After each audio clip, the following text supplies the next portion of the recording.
Henri continue son chemin et cette fois-ci, il arrive vraiment à avancer et il fait les 2 tiers du chemin, quand il est bloqué par un mur très élevé. Pendant plusieurs jours, il fait tout le tour du mur et il n'y a aucun passage. Il est désespéré, pendant plusieurs jours il attend, il essaie de trouver une solution, mais rien. Et tout à coup, un pan du mur s'écroule et un géant apparaît.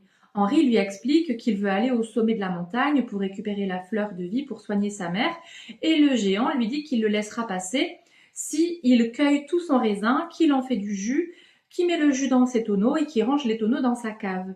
Henri se dit: j'ai réussi à récolter le blé et à faire du pain pour le vieillard, je vais bien réussir à cueillir le raisin et à faire le vin pour le géant. Donc il se met au travail et ça dure encore des jours et des jours. Il cueille le vin, il l'écrase pour en faire du jus, il met le jus dans les tonneaux, il range les tonneaux dans la cave.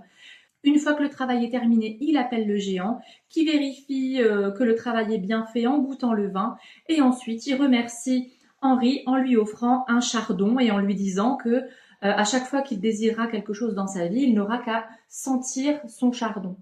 Henri il se dit qu'est-ce qu'il veut que je fasse avec ce chardon, mais bon, il le remercie quand même. Et alors le mur et le géant disparaissent et Henri peut continuer son chemin.